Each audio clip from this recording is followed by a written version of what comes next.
So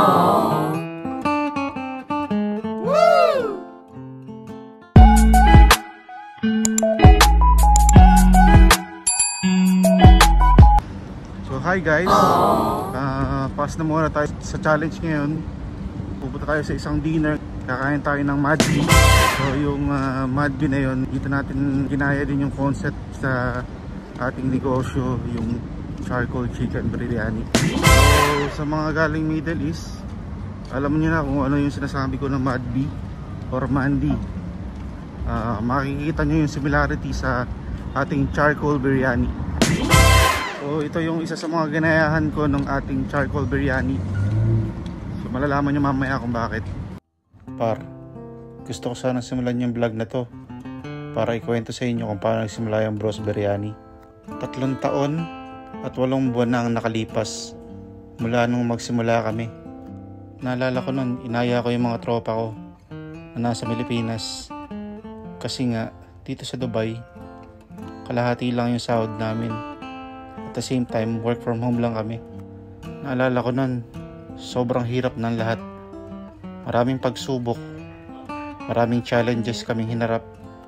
Dati pa namin naiisipang magnegosyo. Hanggang sa dumating yung time na yun, na talagang pinush na namin. Nagsimula kami sa patikim sa mga kaibigan, sa mga kakilala. Talagang yung spices na pinadala ko noon at yung bigas ay kaunting-kaunti lamang. Yung tipong tetestingin muna namin ang lahat. Hanggang sa dumating yung time na to, nagtuloy-tuloy lang at nagsikap kami. Talagang minahal namin kung ano yung ginagawa namin. So eto na nga tayo sa Alriga Inasal, isa sa mga paborito kong kainan ng Madbee. So etong Alriga Inasal ay matatagpuan lang dito malapit sa Union Metro Station. Ang specialty nila dito ay inasal na manok. So kung mapapansin nyo, ang lamig sa mata ng lugar, sobrang environment friendly. So ayun na nga, naka-order tayo ng sisig at Madbee para sa aking nobya. Karamihan nga pala ng kumakain dito ay kabayan. Alam mo naman tayong mga kabayan, rice is life. Nung time na to, wala masyadong kumakain. Siguro dahil nasa work sila. So ayun na nga, nag-serve na sila kagad ng soup. Sinigang soup parang sa Bros Biryani. Siguradong kikiligin ka sa asim. Hindi na kami naghintay ng matagal. Sinerve agad nila yung Madbee. Yung chutney or yung crushed tomato at syempre yung salad. So guys, ito na yung Madbee. Ito na yung sinasabi ko, nakamukha ng ating charcoal biryani. So kung mapapansin nyo yung rice, may white, may yellow, may red, parang satin. Ito naman yung chutney sauce o yung crushed tomato. Sarap nung medyo maanghang siya. May pa-vegetables din sila, parang si Bros Biryani. Yung chicken, luto din sa charcoal, parang kay Bros Biryani pa din. Grabe, ito yung picture o video na pag nakikita mo, parang naaamoy mo na yung pagkain. Noong una ayaw ko to, pero hanggang sa tumagal ay nagustuhan ko rin. Hindi mawawala yung raita na meron din kay Bros Biryani. Ito nga pala yung pampawala ng anghang. So yung total package niya, hindi nalalayo kay Bros Biryani. Paano kayo kumain ng biryani? O ganito. So paborito ko talaga itong chutney. Medyo may konting anghang. Ihahalo mo siya sa kanin. Mas masarap kainin to par pag nakakamay.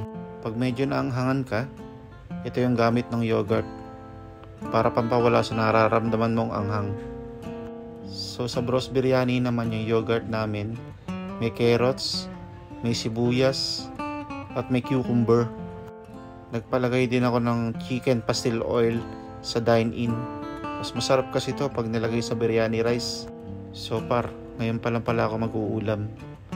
Kasi itong Madbee or biryani, kahit walang ulam, makakain mo siya. Grabe, panalo. Par, sabayan mo ng piga ng lemon yung biryani rice. Nako, kasarap niyan. Kanin muna ulit. Sobrang dami kasi ng kanin. Naisip ko dito, hindi ganun kadaling magnegosyo. Hindi naman lagi mabenta. Huwag ka lang panghihinaan ng loob.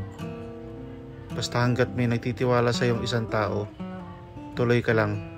Sa dami ng suki ng Bros Biryani, Nagpapasalamat ako at marami nagtitiwala sa amin. Maraming bumabalik at marami pa rin naghahanap sa amin. Gusto ko lang din grab yung opportunity na to para pasalamatan lahat ng suki namin na nagtitiwala sa amin. Mula noon hanggang ngayon, sa inyo kami kumukuha ng lakas para ipagpatuloy ang bagong bukas.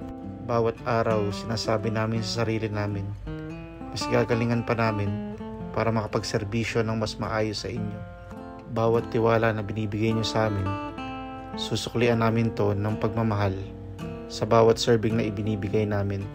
Ito yung goal namin palagi, yung iparamdam sa inyo na parang nakabalik kayo sa Middle East or parang nakarating na kayo dito. Shout out sa staff ng Bros Biryani.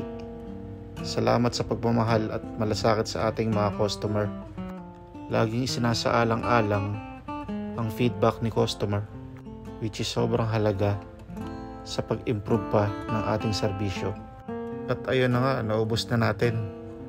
Grabe, parang pwede ko sa challenge Dapat pala, naorasan ko. Tignan ko kung kaya ko yung challenge. So ayun mga bossing, salamat sa pakikinig. Hanggang sa muli.